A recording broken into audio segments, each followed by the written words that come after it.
I didn't look at her like that because she was like a tomboy. She was little to me. But then one time, she was, I guess we had the same bookkeeper, and I walked past, and the thing about Aaliyah was like every time I saw her, she looked different. So she had different looks every time, and I was like, who the fuck is that? And then I realized it was Aaliyah, and then I just threw my A game. And then, I guess Jay was trying to get at her as well, and I didn't know. And then she, like, it got brought up, and I was like, fuck both of y'all. But it never worked out for them, and we were both like trying to get at her. I like kind of eased up, but then we ran into each other. It's a long story. So you and Jay was both getting at Aaliyah, obviously. Everybody was getting at Aaliyah, bro. Right. She was like, she'll go to dinner with a nigga, but she wasn't going to just be smashing.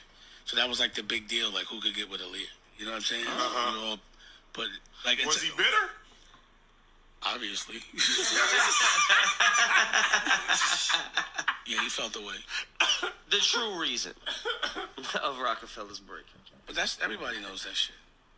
Like we were both. I heard it, but I didn't. Yeah, but they be trying to act like he was like really fucking with. Nah, he was sending flowers and doing all the shit that nigga. He was courting her, so we were both going hard, and we ended up in the same house 4th of July. So we were, for some reason this day. Wait a minute, you, Jay, and Aaliyah ended up in the same house. Yeah, that's funny. So it was like one day it might lean toward him, and then it would lean toward me. But I was just on fire that week. Like I was just everything I was saying was funny. You know what I'm saying? It was like. And I remember coming downstairs, like, it happened. He was like, said, this is going to be hard for me. Because he was like, because his friends were laughing at him and shit. Deadbolt, Don Peoples, let's talk about it. So, we got to speak on this Jay-Z, Dame Dash situation that doesn't seem to ever want to die down. Speaking on what might have been the true reason why Roc-A-fella met his demise. Now, we all know, man, Jay-Z was in love with Aaliyah. To the point where, you know what I'm saying, I think if he could swap Beyonce for Aaliyah from the dead, he would. And it always seemed like Dame came out of nowhere, snatched her heart, and then all of a sudden, you know what I'm saying, she ends up dead like a year or so later. And I don't think Jay ever really got past that. I think Jay always felt in his heart that Dame had stole Aaliyah from him. And I don't think, Jay ever lived that down. I think that fueled a lot of Jay-Z's business decisions moving forward when it came to Roc-A-fella and the business of Roc-A-fella. But it's interesting to hear Dame give that story, right? Because, as you look, you see pictures of Dame, and you know what I'm saying, you got Aaliyah with Jay, and then you got, everybody's out partying and stuff like that. So I think Dame from the jump had to know that Jay felt the way, and that Jay, you know what I'm saying, would have felt some type of way if he did pursue Aaliyah.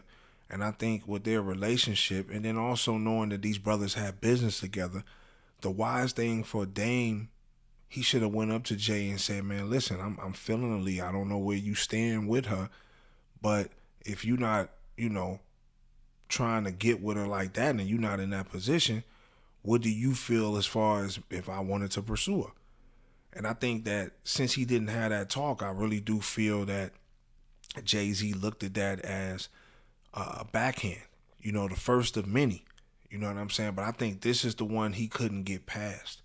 I always felt he could have got past the Cameron situation eventually, you know what I'm saying, and the whole Dipset. But this situation with Aaliyah, I just feel that, he never really lived that down.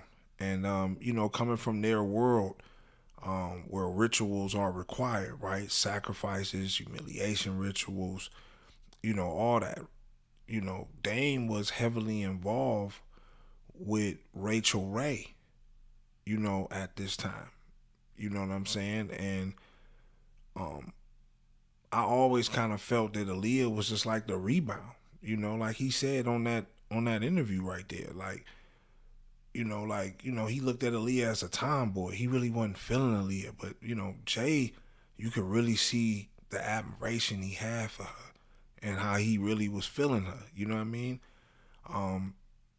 So I think he always probably felt like, yo, you using Aaliyah for something, not for love, not for what the intentions I had for her. You know what I mean? And I think that really made Jay look at Dame a certain type of way. But just to hear Dame speak on it years later, like, oh, everybody knew that. Yeah, I think a lot of people knew that behind the scenes who were close to the situation. But us in the public, we were always left to speculate what their breakup was and what their, situation really fueled from. Because it was kind of one-sided, like, oh, Jay, he did all these underhand business deals. But if you really snatched his girl and then ultimately sacrificed her life, taking it to that extreme. But if you actually did that, I can see why Jay doesn't want to rock with you, because you took his true love. And, I think that's something that a real man can't never live down, man. Y'all were brothers, like, y'all business partners, like, and like you said, Jay's close friends was laughing at him about the situation and, all that. I mean, of course that was going to fracture y'all relationship because at the end of the day, Jay's the rapper. Like, Jay was the one that was bringing, the accolades to Roc-A-fella. And you were just able to piggyback and, enjoy the ride. Obviously, you was the business and you had your Diddy 15 seconds of fame, let's say, because that's who you reminded me of, Diddy of Roc-A-fella. You feel me? You was in the videos, dancing, waving the bottles. And, unlike Big, right? Big never got a chance to really kick Diddy to the curb, right? Because he met his demise. Jay actually got a chance to kick his hype man to the curb. You know what I mean? And, you just got to look at the situation for what it is. It's like, was there a lot of jealousy in Roc-A-fella? I think so. I think a lot of them were jealous of Jay's success. And the fact that Jay, even though they all eating, right, everybody is benefiting, but it still was a lot of jealousy, I think, behind the scenes. And every time that Dame had a chance to stick it to Jay, it seems like, right, as we replay this history of Roc-A-fella and Roc-A-fella Records, it seemed like every chance he got, he stuck it to him.